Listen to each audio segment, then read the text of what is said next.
Welcome back to the Martin Show, whānau. My name is Jake. You're with Zachy Man here. We've made it to 9 episodes now, Zachy. We have our fifth guest on the show today, whānau, and I don't think it is our most special one. I know it is our most special one so far. This man is a New Zealand icon, a renowned actor, playwright, father, and much, much more. He has blessed your TV screens for over 30 years now, playing as the iconic Chris Warner on New Zealand's #1 soap opera, Shortland Street. You soon get to learn their quirks and eccentricities. Most of them only ever come here as a last resort when things get really bad. They hate asking for help. We need this to do well. If we want them to be great surgeons, we need to be great teachers. You are really into this, aren't you? You're facing an impossible decision. But if she doesn't get the operation, she will certainly die, and you will only blame yourselves. If she dies on the operating table, at least you will know that you did everything you could. And if you're looking for someone to blame, you can blame me. Welcome to the Martin Show, Michael Galvin. Michael. Thank you for having me. Thank you for being here, Michael. Just before we start, I just wanted to say, from Jake and I, massive privilege, massive honour to have you here on our show. Yeah. Thank you. Thank you for supporting us. Thank you. That's very nice of you to say that, but it's an honour to be here. I'm a big fan of yours. So I'm sure I will become a fan of yours. Thank you. We wanted to start, I think this podcast, everyone knows who Chris Warner is. We really wanted to dive in deep and find out who Michael is and your upbringing and all of that stuff. Okay, cool. I've seen online a few articles say you were born in London, a few say you were born in Tamaki Makaurau, Auckland. Tell us a little bit more about where you were born. I was born in London. Yeah, my dad was working with the New Zealand government over there. My family are all Kiwis, but me and my younger brother were both born in London, which was kind of lucky because it means we've got English passports as well as Kiwi passports. But yeah, my dad was working for the government, and then he came back and worked here. So I have no memories. We left when we were about 2, but. Yeah, but I have no memories. We were watching this, the Beatles documentary, Get Back, about the making of a Beatles album, and they had this shot of a London street, and it was 1969, and I thought, I could be on that street. I'm watching this Beatles thing, I was like, I might be on that street. Because that's when we were there. And so, born in London, and then 2 years later, come to Tamaki Makaurau, come to Auckland or Wellington. Yeah, Wellington. just everything in Wellington, school, university, went to Vic. I did a degree I majored in philosophy because I thought it would just be too boring to major in English. I started off trying to do a commerce degree and an arts degree because my dad said, you need that kind of businessy thing, but I couldn't do it. I was hopeless at it. So I finished the arts degree. I applied for drama school. I didn't get in. And so I did a year working for the civil service, and I reapplied for Toi Whakaari, and then I got into Toi Whakaari, thank God. And Went from there. Yeah. Did you have a lot of support from your whānau in your childhood and upbringing? Yeah, very, very supportive about acting and all the rest of it, and I know that I wasn't fighting against anything at all. Yeah. My dad was very. He's dead now. He was very important figure in the kind of. He was like head of the Treasury. He was head of the Prime Minister's department when Robert Muldoon was a Prime Minister, and so I always felt kind of that wasn't an area I wanted to go to. I wanted to go somewhere else where I could just kind of not be, in his shadow so much. Wow. And acting, and I loved acting. I loved it, and so I wanted to do that. Yeah, mainly I wanted to be David Bowie, but David Bowie was already being David Bowie, so I had to do something else. Your own path. Yeah. After drama school, is your first taste of Auckland coming to Shortland Street? No, I came up, I did a few shows in Wellington, just theatre, and a little bit of guesting on a TV show called Shark in the Park, which no one will remember. It was about cops. I came up to Auckland to work at the Mercury Theatre, which is now kind of it's what the Auckland Theatre Company used to be. Oh, okay. Yeah. And while I was doing a show at a couple of shows at the Mercury Theatre, I auditioned for Shortland Street. Rest is history. Wow. Awesome. Yeah, well, it is. By the time this episode drops, it will be Shortland Street's 32nd birthday. Fantastic. Long time. Happy birthday. Shout out to Shorty. Happy birthday to Shorty. Do you still remember those early years? Oh yeah. Not everything, but yeah, a lot. I mean, because it was a very intense time. You know, it was kind of burned in there because I remember nobody knew what it was going to be and if it was going to succeed. And I remember meeting and when it started, it was all just so kind of haphazard and makeshift. You know, nothing was like now we've got this SPP studios, which are beautiful and purpose made. Then it was like everything was like a converted something else. You know, it was all done in a converted warehouse. Our first meeting was in a converted squash court. I remembered meeting the producers and the cast, and you know, it all just felt so kind of haphazard is the word. You know, in the early studio, we couldn't shoot if it was raining too hard because of the tin roof. You know, of this warehouse. Nobody thought to soundproof. All kind of stuff like that, and of course when the show came out, the response was so negative, and we all just thought, oh well, we'd been told we'll shoot for 3 months regardless, is what they said. Look, we'll shoot for 3 months regardless. And so we knew we had a job for 3 months. Yeah. You know, so, it was sad because we were getting all this positive feedback from the network, you know, and then it went to here. And we were always like, oh, let's read the reviews. It's like, and so that was, you know, so it's, oh, well, you know, we got a 3 month gig. That's pretty decent. But then it just started to get a following just with the young people first. And then it started to build. And by the end of the first year, it was really solid. You know, so well, you guys obviously did a good thing because 3 months turned into 32 years. So good stuff. How has it been watching the show evolve? Because you've been there from the very start to current. How have you seen it evolve over the years? Yeah, what are some significant changes? When you're there, you're just consumed with kind of the moment. What you have to do there and then. You're not. You don't often step back and take a kind of a perspective look on it. It's really just, it's got, I mean, I hate to use this word, but it's just got more professional, you know. It's got better organized, better planning, you know, 32 years of mistakes that have mostly been learnt from. It feels like a pretty well-oiled machine now.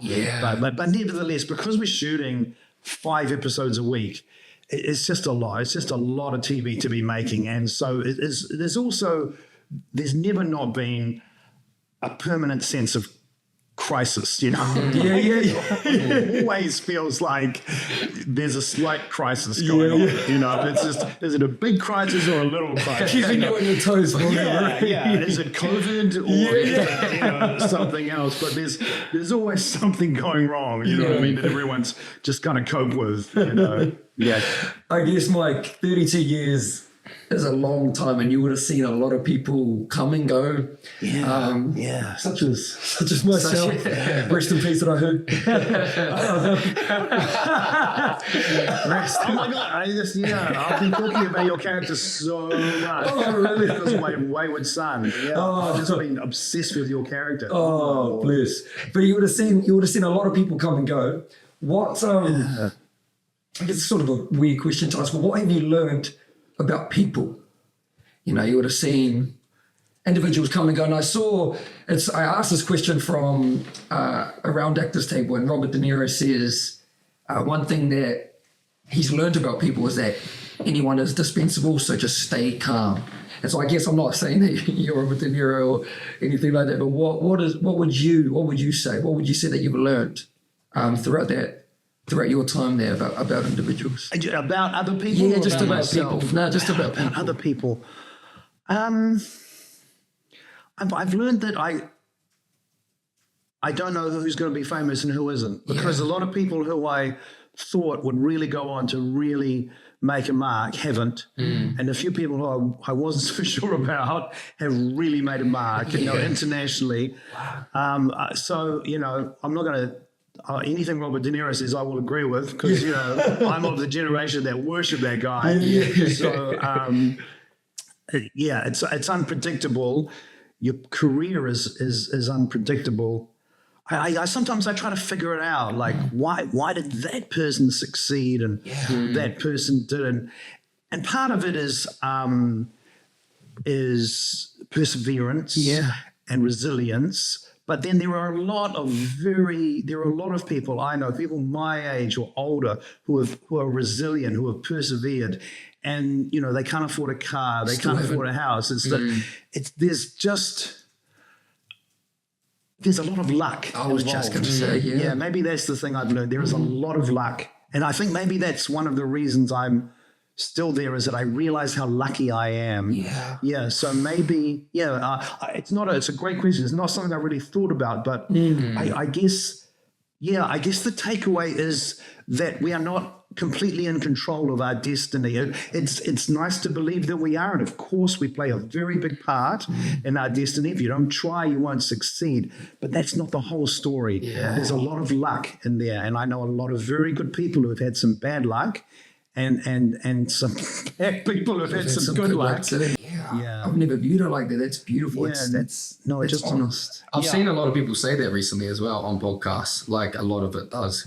A lot of their success amounts to luck. I've seen a lot of people say that. It's a very important thing because a lot of successful people don't say that. And a lot of people go, well, if you just work hard, and a lot of actors, well, if you just do that thing that the other guy wasn't going to do. It's like, I'm sorry, mate, that's not the whole story. Not everything, for sure. There's a lot of luck involved in your genetic makeup and what they're looking for at any given time. And do you hit that mark? I think the big takeaway, I think, is that you're a human being first. Whatever you do, I guess it's difficult when you're a boxer, because the idea is you want to match that guy, but you're not like that, know what I mean? For sure. It's like and even when you're doing the job, you're a human being first. That's because when you start out as a young actor, worshiping people like Robert De Niro, you think, man, anything I can do just to make myself a better actor, I'll do it. And now I realize that's kind of bullshit and part of my language. And the most important, and you're a human first, and just to remind yourself of that, because you do get stressed, and if you're an actor, a certain amount of bad behavior is tolerated, a certain amount of rudeness is tolerated, and so it's not really, there's no one else really checking your rude behavior. So it's up to you to go, just Tyvor here, just take a breath. You're a person first, and I'm not saying I stick by that. I'm not saying that I know sometimes I'm rude when I shouldn't be, but I do try. It's the difference, I think, between me as a young actor and me as a middle-aged actor. Wow. Yeah. You've acted alongside some amazing actors and actresses in your time. I know when Zach first started, he spoke very highly of you. Oh, that's nice. Thank you, Zach. How was it watching Zach act as his character Rahu and acting alongside him? It was great. He was wonderful. Yeah, it was excellent. He bloody nails it. Yeah. We have a lot of good young actors going through. I was trying to figure out why are you guys so good? I'm wondering if it's because you're more used to being filmed. You know what I mean? I don't know if you grew up like doing the odd piece to camera just on your phone, just for fun, just for your mates. Because you all seem a lot more comfortable with the camera. We all had to learn, or not all of us, but some of us had to learn the difference between acting in a theater setting and then acting for camera, which is really very, it's just like trying to be filmed existing in a way. You don't, you project to some degree, but to some degree you don't project at all. You want the camera to come to you. But young people like yourself just seem to know that instinctively. You just came on and just very natural, very, and maybe because of your athletic training, you had a great energy, and a focus, I think, which is very important, an ability to just, to chill out when you needed to, but when it needed the other thing, you were there with that, I don't know if that's your athletic training or not, but I appreciate that. Certainly Good. Yeah, and you're devilishly handsome as well. And that. Oh, no, about right now, the nose is a little He's bit getting bigger than the ours. internet recently. It all adds to it. Just makes you more rugged. Yeah. that is Any stars. boxing stories out there? Mike, I want to know if because I feel like you're quite a reserved or quite a private person, not hugely active on social media and all those sorts of things, which I absolutely love. I absolutely love that. Have you always operated in that way? And Publicity consisted of doing stories for magazines, and I know I'd always participate in those, but there was another option open to you, which was to do personal stories, and they would pay for those. Like you were obliged to do a certain number of magazine stories for the job, for publicity. But if you wanted to do more than that and kind of, expose your personal life, they would pay for those. And really good money sometimes, 5, 10 grand. The one I did do was I did sell my wedding to the women's magazines, and that was for a fortune. Wow. And it was like, so I allowed them into that part of my private life, but as I say, there was like substantial compensation for it. Yeah. But now there is still that compensation. I understand. I don't get this whole game at all, but we're doing Insta posts, and you get money, you get a few thousand for those, and that's great that actors are able to do that, have that revenue stream, because as you know, acting in this country is not paid very well. But it's always been something I've shied away from. I remember the very first, the very, very early on in the whole internet thing, and there was a Shortland Street page, and obviously it was incredibly primitive, but there were comments, and it's like, and I just done some big scene, because I can't remember what it was, and I was like, oh shoot, I wonder what people are saying about it, and it's like, and there was like two good comments, and then there was like, wow, he's really put on weight. And then I'm like, okay. And then the next one is like, I saw Chris trying to cry. The girls are so much better at it. And then I'm like, you know what? I'm just going to stop reading this now. And so I realized that those negative comments were just, it was like someone screaming them through a loud hailer, and anything positive is like someone's saying anything negative was like sounding in my head just over and over on a loop in a loudspeaker. And so I just realized that I was better off just not engaging with people's opinions and just do the best job I could. And if people come up to you on the street, but people very rarely come up to you and say, I don't really like what you're doing. They don't do that. They come up and they say, hey, that's great. Oh, Chris, you're a great actor and all the rest of it. It's like, thank you. I'll take all that. It's terrific. I'll take that feedback, but I won't go seeking people's opinions on what I'm doing, because I know for a fact it won't help my acting, and it definitely won't help my mental health. And so early on, I made that decision, and I haven't ever wanted to go back on it. And things happen through life, and that reaffirmed that decision for myself. Obviously, I'm not, for other people, they're great at it. Not for me. There was a case a few years ago. I hope it's not painful for people, someone out there has been talking about, but Charlotte Dawson was she was a TV presenter. She was very famous. I think she ended up, taking her own life because she was engaged in some argument with a troll or something, and she just took it to heart. And I just thought, there's a lesson that we all have to learn, every human being, but it's heightened if you're in the public eye, which is not to worry what people say about you. And it's a very simple thing to say, don't worry what people say, but it's a very hard thing to do. And I think if you're in a position where a lot of people are saying stuff, and of course the more famous you are, the more likely they are to be negative about you, I think you have to really be able to not worry about it. And there's a nice quote, I debate Chopra, but other people have say it too. What someone says about you is their business. What you think about me, that's your business. You know what I mean? For sure. It's like, it's not up to me to try to change that or to take it seriously. It's your business. You know what I mean? So if I can just remind myself of that, what someone says about me, it's their business. They're completely entitled to hate me, but it's not my problem. You know, it's their business. And so I think that there's for me a very essential, deeply essential life skill, which is not worrying what people think about you. You know what I mean? It's not the same as just being an asshole to everyone. It's a whole different thing. It's just not worrying about what you are imagining, because you don't know they're thinking about you.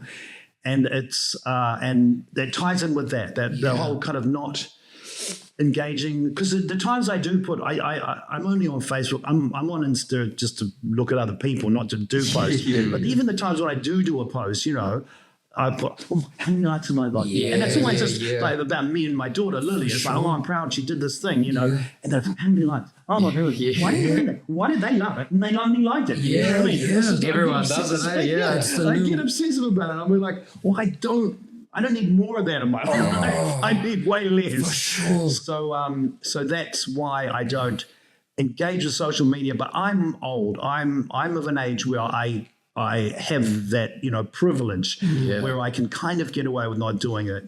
You know, chaps like yourself, young people, you can't really, can you, get away with not engaging in social media? I mean, that would be, No, it's but you're right. It adds pressure. It adds external pressure. The first thing you look at is, how many views did this clip get? How many likes did this clip get? You know, it's the new. So you've got this whole other universe of insecurity. Exactly. Or potential, I should say, potential insecurity. I mean, the flip side is that it's a lesson that you will learn earlier. You know what I mean? And a lesson that, I mean, a lot of people, say of my generation and older, wouldn't have had to really learn that lesson, and kind of until they're middle aged, and they kind of go, I was doing all these things to please other people, but I shouldn't have done that. You know what I mean? It was like really the essence is to have integrity and please yourself. But you're faced with that conundrum as teenagers, basically, because you're barraged. Opinions. For sure. And so you either go, I really care what everyone thinks, and just this nervous wreck, or you go, I just have to distance myself. I just have to create a space between me and the opinions. And that's even with the podcast. It's like, as long as we enjoy what we're doing, what we're creating, what we're putting out there, regardless. And it's hard to do. You know, we have to have cordials with each other, conversations with each other about, you know, don't worry about it. But it's just next thing. Like, try our best to like block out external noise. It's like I said, it's definitely hard to do, especially with the rise of social media in general. It's actually a good thing. Is that something that you actively isolate as like a challenge and a task, and go, okay, do you know what I mean? And you explicitly state it, like it's something that you say you actually korero about it, which is cool. For sure. So you do that, and you just go, okay, wait a minute, hey, are we getting just a little bit tied up with everyone else's opinions? And do you have those conversations? As soon as we, like, if we're looking at views or likes and stuff, we try and snap each other out of it. We're like, let's not worry about that. Let's just post. And excellent. And that's good. Like, even recently, we're like, oh man, our TikTok's not trending right now, and we're like, shut up, Zach. You know, I feel like a lot of our generation is drawn to that stuff. Likes why am I not trending? And there's a big thing that what you said as well is, out in the public, most people will come up to you and they'll say positive things. The only time people will say negative things is behind their keyboard, you know, is behind keyboard warriors, as they call it. But I love that, Mike. I love that.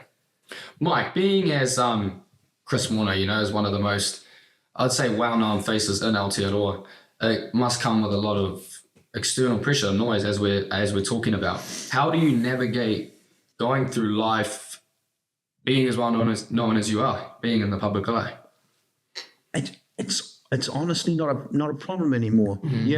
People are, for the most part, polite, and there's goodwill. I think people are nicer to you the older you get in our game. You know, I remember having a lot of difficulty when the show started. But then I'm wondering how much of that did I bring on myself, you know, just being a more arrogant, annoying, obnoxious human being, do you know what I mean? And also taking it way too seriously. Yeah. I realize now it doesn't. I just see it as goodwill, you know. Yeah. Hey, Chris, you know, that's a good thing. You know what I mean? That's terrific. It means they're watching it. It's goodwill that they're giving me. And so I just kind of take it like that, and I don't take it seriously. And I'm just, honestly, the only time that it was ever even slightly getting to be a problem was a few years ago when Lily was younger and we went to Rainbow's End, and I take her to Rainbow's End quite a lot, and I just get a bit of attention, but not a lot. But one person had a photograph, and suddenly there seemed to be a queue. You know what I mean? Some person sees someone else doing it, and I was like, oh, I'm going to do that too. And so it was getting a bit much, and I was like, well, no, I'm not here. I'm here for her. You know what I mean? But that almost, it just kind of doesn't really happen to me very much. It's certainly not that it's a problem. Yeah, like I say, I don't take it so seriously, or don't take myself so seriously. I realized early on that people just want to look in your eye. They just want you to see them and acknowledge them, and smile, and just show that. Because I'm just thinking, well, how would I feel? How, you know, who's someone that I would go a bit like Rishi McCaw? You know what I mean? I go, oh, it's Rishi McCaw. Yeah. And hey, Richie, you know, I don't need him. All I need him to do is like, oh, okay, Mike, you know, shake my hand, look in my eye. Yeah. That's it. You know, oh, cool. I met Richie McCaw. You know what I mean? It's not like I'm not saying I'm big as Richie McCaw, but it's very little that's required of you. The other thing I used to think I was shy. I used to call myself, I'm a shy person. I'm shy. Yeah. And so I kind of, by saying that, I built up this wall between me and people. And, they want me to shake their hand, but I'm shy. You know, I can't do that. You understand? I'm a shy person. And then I just realized that my life would just be so much easier if I just stopped calling myself shy. Yeah. No, let's pretend you're not. Yeah. Pretend you're an extrovert. Pretend you're outgoing. Yeah, reprogram the mind. Yeah, because that's the other thing that sometimes is required. If there's a group of people and they're coming at you with an energy, you don't want to undercut that energy. That's like, hey, Chris, here we go. Yeah. Let's try and match the energy. That's rude. You want to meet it. Hey. You know what I mean? You want to meet it because it's rude not to. And I realized, mainly from watching people like Tim Morrison, who's just an absolute master of that, because I know, you know, being at somewhere in the early days, and people go, and he'd go, and he'd give him a good energy, and he'd tell a joke, and everyone would just be like so happy because he'd done that. And I just thought, it can't be that hard to do, you know. So I'm not as good at it as him. But I just kind of flip that switch, and everything just goes so much more easily. And this potentially difficult situation is suddenly a really positive situation. You know what I mean? And it's such an easy thing to do. I didn't realize how easy it would be just to go, you know, shy, not shy, just a switch in your head, just flick it. Just, okay, you're not shy. Yeah. You're an extrovert. Just bring it and just be it. And everyone's happy, including you, you know. Oh, so, you mentioned Lily before, your daughter. Yes. How old is she now? She's 17 now. 17. I know how special she is to you. Yes. How did becoming a father change your life? Oh, God. I can't imagine my life without her. I just can't imagine. It's just, it's kind of it's the most meaningful thing in my life, for sure. It's the thing I kind of go, well, that's the point of my life, is to try to be a good dad for her. And it's difficult to put into words. I guess the main thing is that suddenly your life is about someone else. You know, you go from being, that's all about me, my career, and then you go, oh, no. Yeah. It's about her. Yeah. You know, and so I think that's the main thing. And that's a great, you know, in one sense, it's a weight, you know, but in another sense, it's an incredible weight off to not have to just be thinking about yourself all the time, you know, because you still do think about yourself, but and I just can't imagine my life, how it would have been without her. You know, just the meaning and the joy that having her, you know, gives me and has given me is just it's difficult to express. Yeah. Beautiful. Mike, everyone has a fuel source. Everyone wakes up every day. Me and Zach's fuel sources. Right now, mine's boxing. I wake up and boxing fuels me. What would you say your fuel source is or your why is? And has it changed over the years? Yeah, it really has. I mean, you know, in the early days, I wanted to be Robert De Niro. You know what I mean? I wanted to be that guy. You know, to be honest with you, a real fuel source for me, apart from black coffee, obviously, is meditation. Yeah, the more I get into it, just the better my life is, and it's funny, and it's not I'm not religiously affiliated. I'm not even affiliated with a particular spiritual person. I kind of go all over the place, but it's just about, and you can just call it as simple as mindfulness. You know, it has a spiritual element for me, but you can talk about it non-spiritually, just as simply and say mindfulness. And it's just about not taking your thoughts seriously. And then once you get better at that, you don't take your feelings seriously. You know what I mean? It's like, because I can get anxious at the drop of a hat, you know, coming over here, doing anything, you know, anything to do with Lily. I'm always anxious about, is it going to be okay? Is this going to be funny for her? But it's like the more I do just the simple meditations and even having a meditative aspect, a mindful aspect to the emotions, you kind of go, okay, so I'm feeling this kind of feeling.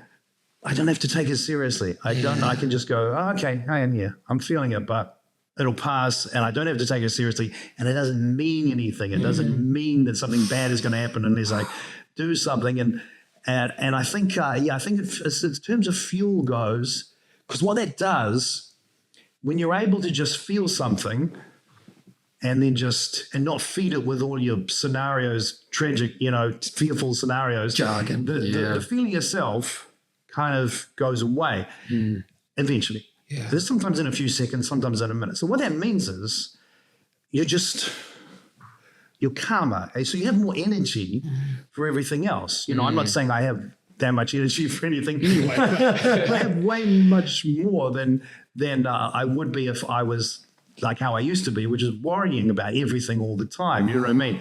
And sometimes you don't really get into this, you know, mindfulness, meditative stuff until you have a crisis point where you go, I can't handle this anymore. I'm just worrying all the time about everything, and it's what's a way out. And this, I really recommend it as a way out. And whatever you want to do, it's about relaxing your attention, you know, and taking your attention away from your thoughts and into something real, like the feelings in your body or the breath as it comes in and out. Yeah. And just so that, it sounds very simple, but it's really hard because your mind's always trying to pull you back into those other things. And the other difficult aspect of it is to not try, because it's not about concentration, it's about relaxing. And so I try to remind myself, it's the thing it's most like is having a nap or sunbathing. You know, when you're sunbathing, it's like there is no point to sunbathing except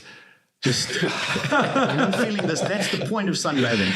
Well, I try to make meditation like that, and I don't have a mantra or I don't have anything like that. I don't even studiously follow the breath like some people's meditative practices are. You know, keep your concentration on the breath. It's like, and I started off doing those things, but the more into it I get, and the more I read about it, the more I realize that the less you can do, the better, and the more you can just make it about relaxing, the better. And so I try to do that, you know, through the day when I remember. If I'm good, I'll have a session or two, 20 minutes or half an hour, you know. But it's something I also try to do just when I have spare moments through the day. Just chill out, just be where you are, and just relax. It's so crazy you're talking about this, Mike. I've only recently jumped on this waka of meditation, learning from Sam Harris and Dr. Joe Dispenza. They're amazing. Tune into them, find them on YouTube. But only in the last, I'd say, month or two, never have I ever done it before, and I'm only doing like 10 minutes a day. Yeah. First thing when I wake up, because always used to use running, like road running, as my meditation. But I don't know, as you say, like there's been a lot of times where overthinking all the bloody time. You know what? I think I need to change. I need to try something new. And then I see all these things online that it's helped so many people, and so I jump on them. Right now, mine are mostly guided, so I have an app on my phone, guided, and that helps me. But also, we have an ice bath out the back, and even in the ice bath now, 5 to 10 minutes in that ice bath, it's like, okay, cool. How do I just sit with my thoughts in the ice bath, as opposed to before I was always like, oh shit. Whereas now, Accept. Exactly. You're accepting, But it's difficult to do in a nice bath. It is. But yeah, I don't know. I guess I'm more aware of it now. Just being with at the start, I thought it was so weird. I thought it was so like, man, this is so weird. I'm thinking. It's me thinking about me, like, well, what's going on here? And I'm like, well, why would I? But afterwards, you have some beautiful experiences. You come out of it and you're like, oh man, I'm ready to go get my day. You know, you feel a little bit, I don't know, self presence, or you feel more present to start your day. That's why those are some of my early takeaways. Like I said, I ain't no expert on it. No, me neither. But you think about all the happy times in your life, the joyful times. They've always been when you were there. You were there right in the middle of it, enjoying it. You know what I mean? And I guess that a lot of these, very advanced spiritual people kind of say to you, well, your whole life can be like that if you just are willing to let go of all this, and of course we're not. We hold on to it because it's security, and we got to prepare for that and plan. What if this happened and that kind of thing? And remember that terrible thing I did? And you know what I mean? All that stuff. It's never ending. The brain's always always never ticking. ending. It's never ending. So you have to end it yourself, because it's not going to end by itself. But you have to kind of step into that process and put some space between you and your thoughts. Yeah, I would have thought for you guys, for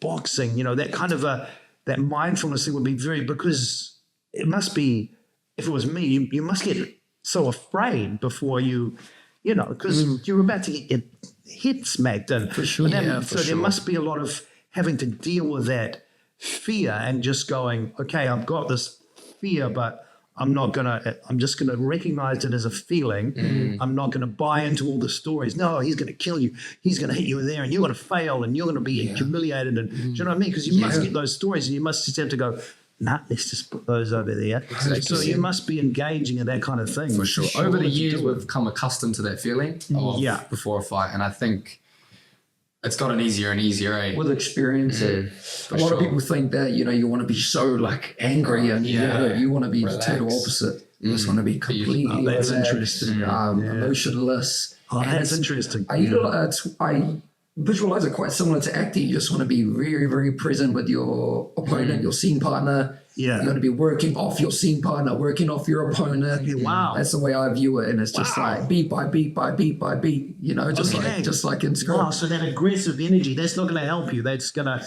cloud your mind. And definitely not for the way that we box. I like to be, it's like a flow state. Okay, when you just get to that flow state, you're just bouncing off each other. It's obviously it's a little bit different. Someone's trying to punch you. We're trying to punch So there's a little bit of different elements to it. But flow state is definitely always the aim. And I try and aim that in everything. In boxing, even like in the corridor like this, we just reach like a nice flow state where, as you said, you're not thinking about the next thing.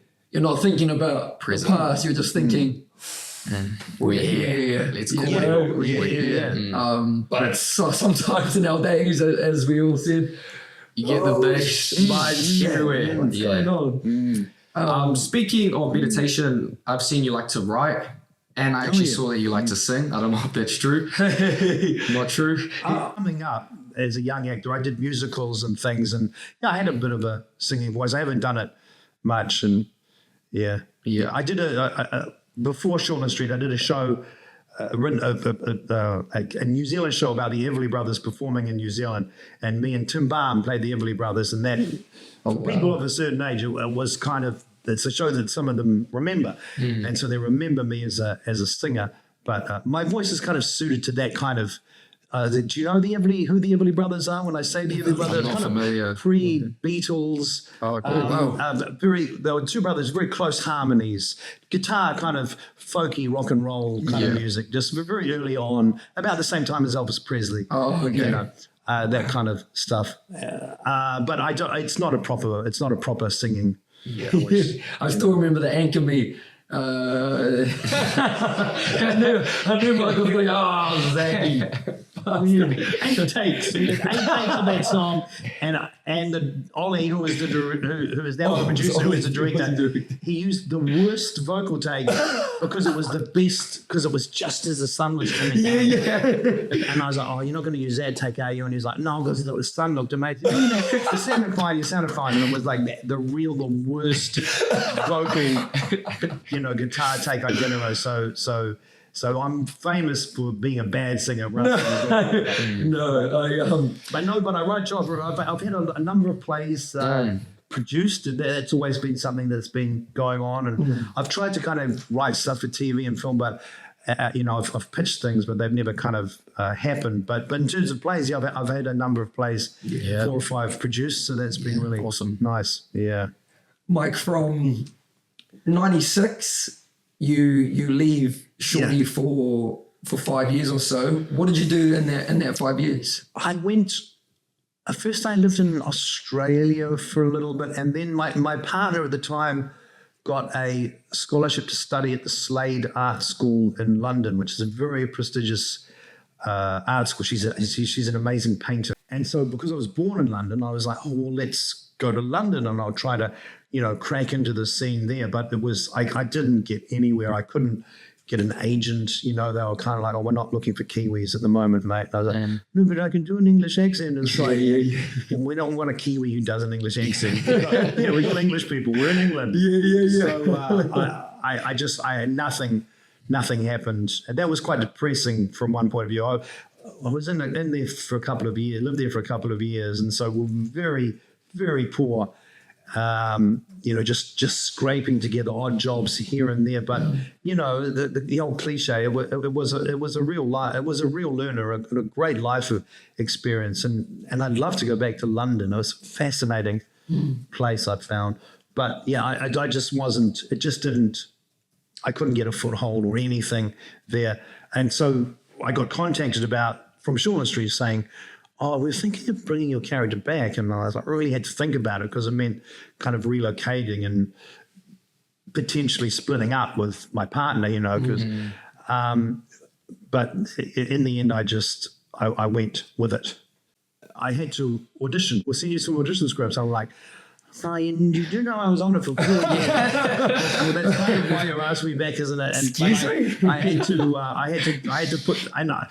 In those days, you couldn't just do it on your phone. But you had to find someone who owned a video camera and do it, and then send this physical tape down back to the thing. But I think they were just wanted to make sure I hadn't changed physically too much in the 4 years that I'd been away. So from the year 2000, obviously now to current, have you ever felt the urge to, if another opportunity came up, did you ever feel the urge to go and do something like that again? Not really. No, not really. Being away from it made me realize how lucky I was to have it and just to be able to act every day and get paid for it, was such a luxury. I don't kind of look wistfully at it and go, oh, if only, I'm really happy where I am, and I think partly because it's because of Lily, and I think that it's just this job has allowed me a stability in terms of being her parent. That in terms of acting, it's like, well, I've got the weekends off. I can spend the weekends with her, and it's it's a Monday to Friday kind of acting gig, which is perfect if you're being a parent, and also because quite early on I split up with her mother, so. If you're in a working partnership as parents, you can afford to there can afford to be a bit of, craziness in your life because the other person will take up the slack. But when you're separated, the sticking to a routine and sticking to your promises and say, I'm going to be there then and there then becomes way more important. You know what I mean? Because you can't afford that kind of lassitude you have when you're with someone. It's like, no, you need to be able to rely on me to be there then, for that handover, and I need to be available then. And you need to stick to your promises. That becomes more important, I believe, when you're separated. And so that it's been great from that point of view. And I never kind of fantasize about, wouldn't it be great to be doing movies overseas? And I'm like, well, no, because then I'd be away from Lily for so long. I just am so grateful to be doing what I've been doing. And she's 17 and next year she'll be maybe leaving the city to, go to university somewhere. And it's like, I wonder if then my whole perspective will change, because it's like, well, interesting. I don't have to be physically present for her in the same way, so maybe, I don't know, maybe my perspective will change. But I do feel a sense of, it's nice to be useful. And the older you get, the nicer it feels to be useful. You know what I mean? Because the older you get, the more likely it is that you're going to be kind of redundant. And I feel really useful at Shortland Street. You know what I mean? I feel like there are things that I know and that I can do that help. You know what I mean? And that I know that I can do that job really well. And and that's a nice, for me, I like that feeling of thinking, I'm good at this, and it's good that I can do it. Do you know what I mean? And so that's another reason why I love being there. I feel useful. Yeah, I love that. Yeah, beautiful. I do want to ask you this idea of facing the unknown. Really, personally, when I was there, my story was a little bit different because I wanted to box again, but there was a part in it where I was like, oh man, do I sign on, or do I just try and face this unknown, this uncertainty, and just take that risk? And I ended up doing that. Did you ever have a time in your time being at Shorty where you wanted to sort of face the unknown again? Well, that's what I did. Yeah, I lived. Yeah.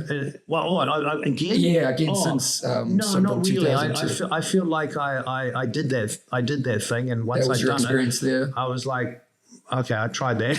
Yeah. And also, as I say, as soon as Lily was born, then everything changed. And then it was all about, it's just so great that I've got this regular job, and with, unreliable hours, but not nearly as unreliable as most acting gigs. And that whole thing, you're absolutely right, and you were absolutely right to leave and to strike out into the unknown. And as a young person, you've got to do that. Yeah, absolutely. But I find for me, having a child, that's every day is unknown. Even now. Even now. It's like something will come up and we'll go, I wasn't expecting that. Yeah. And it's like, so you've got a lot of unknown in your life. I find. For me, I know, people have different experience of parenthood, but my experience of parenthood is like, oh, that. So now I have to be good at that. Okay. Yeah. And now I've got to learn to do that. Oh, wow. Okay. And it's still coming up, and so I feel like I've got enough unknown in my life. Yeah. That if I've got the same job, I'm lucky. But, crazy times. Who knows? I mean, touch what I can find. Pray to all the gods I no longer believe in, that we still have that job that I still have, and that Shortland Street still exists, because I think it's a really good thing for our country to have Shortland Street. Obviously, I'm the most biased person around about that, but I do think it is important that it sustains. But, with all these other TV and NZ jobs going, it's, Yeah, it was always. I mean, and it's always been up in the air, because it's the TV industry. If anything can happen. So I talk about the unknown. Sometimes the unknown is forced on you, and So in fact, always the unknown is forced on you. There's no life that doesn't have shocks. All of our lives, we are shocked. But it's just the nature of the shock and in what area it happens, and so. being able to adapt to that, to those shows. just to go and get through it. Speaking of the unknown, Shortland Street is like a form of long form content. I think as the years go on, social media is changing, TikTok brains, short attention spans. I can speak for myself. My attention span's getting shorter and shorter. My screen time's going up. As Shortland Street's a form of long form content, how do you see the future of it going as a show? I think there's always a hunger for well-told stories, you know, and I think a well-told story needs a certain length and you know, but people still go to the movies, they still watch Oppenheimer and Barbie and all those great films, and people still want a big long story, and yeah, what you're saying is absolutely correct, but I think there's another side of that, which is like I would struggle to watch a 4-hour movie, but I've just did you watch that show Fallout? Yeah. Oh, I've seen that. I watched that, and there have been shows like that. They're just terrific TV. Yeah. And I can easily sit down and watch like 6 or 7 hours. Yeah, because I'm a single man. Yeah. 6 or 7 hours in a row. Yeah. I couldn't watch a film like that. You know? Yeah. And so you're right. The attention span is getting shorter, but at the same time, I think, you know, and that's not an uncommon phenomenon. People go, oh, God, I've got a Netflix hangover because I just couldn't stop watching this thing. So people there is, I think there's always going to be a hunger for, if you do it properly, you know, you tell the story well. And, for sure. And, you know, there's some of them out there it's great, you know. And so so long as we keep doing it well. Yeah.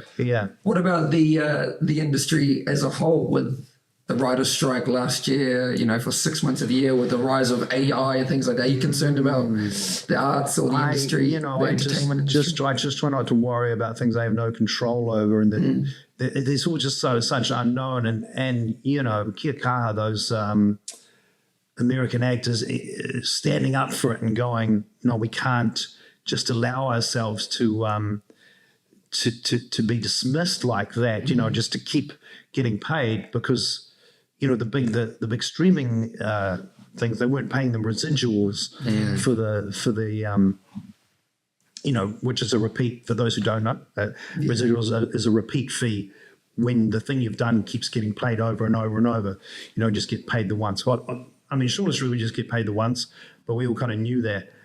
But a lot of American actors live off residuals, you know, because their shows get played over and over, and but that wasn't happening with the stream. So I think they fought for some version of that, which is great. You know, it's a scary world, because people, things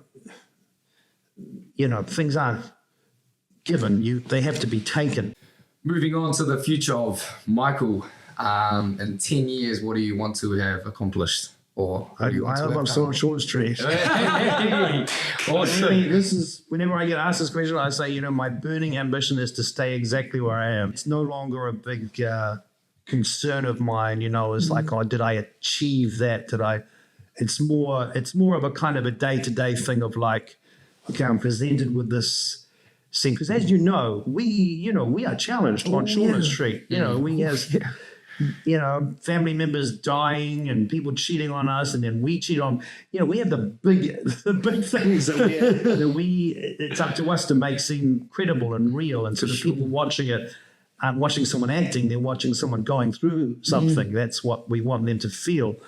And so there's always the challenges. And so my ambition, my big ambition, is just to take those challenges and just do the best job I can. You know, and I find that a very satisfying thing. It's more of a weekly, daily ambition rather than, you know, the big ambition of I want to get there and I want to, you know, that I don't have that anymore. It's more about day to day. I've got this scene. I know how I can make this a bit funnier. You know what I mean? If that's oh no, he's going crazy. Okay, so how can I do that in a way where it doesn't look like I'm acting? It looks like I really am losing my shit. It's like, it's in those questions, you know. I've got a whole lot of drunk scenes this week. It's like, okay, I really don't want to look like I'm playing drunk. I really want to look like that guy who is drunk and that you just makes you uncomfortable to look at him because he's like, oh, mate, you're drunk. Yeah. You know what I mean? I want to be that. I don't want to be like, oh, I'm pretending to be drunk. So, when you have a lot of the scenes, like, 5 or 6 or 7 of them, you think, okay, now I have to make that one slightly different. Yeah. And this has to be slightly different kind of drunk. Yeah. You know what I mean? Yeah. And so those challenges are always there and there. I find that very satisfying to, that's my ambition. Yeah. Just to go, okay, just make this little thing as good as you possibly can. Beautiful. I love that, Mike. Yeah. What about Mike? What do you struggle with now? Wow, what a good question. I guess if there's a lot to do at work, a lot of that, I struggle with keeping it fresh. If there's a lot, if we're really busy, you know how it gets when you're in all the stories. It's like, yeah, that's definitely a struggle. I still struggle with anxiety, mainly about Lily. Yeah, I think my main anxiety in life is worrying about, am I doing the right thing for her, by her? You know what I mean? It's like, should I be doing more of that? Should I be doing less of that? You know what I mean? That anxiety that parents have, that you're never doing it properly. You know what I mean? It's like, do I need to step in more here? Do I need to pull back here? I even think that personally for my brother, I'm like, man, am I doing the right thing by doing this, or should I be doing something else? Should I be helping him more here in this way? So I know exactly what you mean. Right. From a big brother perspective. Yes. Yes, those relationships. Yeah. We have a closing tradition on this podcast, Mike. Our last question is, what would you say to younger Michael? Just don't take yourself so seriously. Don't take everything so seriously. Yeah, all those things you're afraid of, all those things you're so desperate to be, just take a breath. Don't take it so seriously. And don't be so afraid. Don't be so afraid of everything. Yeah, I think I really was, as a younger person, for whatever reason, just I think fear played a big feature in my life. I don't know. Is that how it is for every young person? I don't know, but just take a breath. It's all fine. Before we wrap up, I just wanted to say, first of all, thank you again for being here. Thank you for supporting Jake and I. Thanks for having me. Thank you very much. I do want to just let everyone know just how special this man is in regards to the way that he carries himself. You are, you are the face of that show, of Shortland Street, and you are still the most, your professionalism is so high. For someone like me coming through, I saw it straight away. You were always asking questions, always listening. You still had fun. You still were able to enjoy yourself. You were still able to have a laugh and have a cordial with people. And the most importantly is just the way that you treat people. You would always make an effort. You would know everyone's names. You would talk to, regardless of their job title or description, you would always talk to someone no matter who they were. And for someone coming up, looking up, you are the definition of a leader. And thank you, Zach. That means a lot that you said that. Thank you. Truly. I'm really touched by that. Thank you. Thank you. And thank you. Michael Galvin, ladies and gentlemen. Michael Galvin. It was a pleasure to meet you too. Thank you very much for supporting us. That wraps us up here, Whānau. Thank you for tuning in. Please like, comment, and subscribe. The socials will be dropped down here somewhere. Peace out. Much love. Love team. Thank you.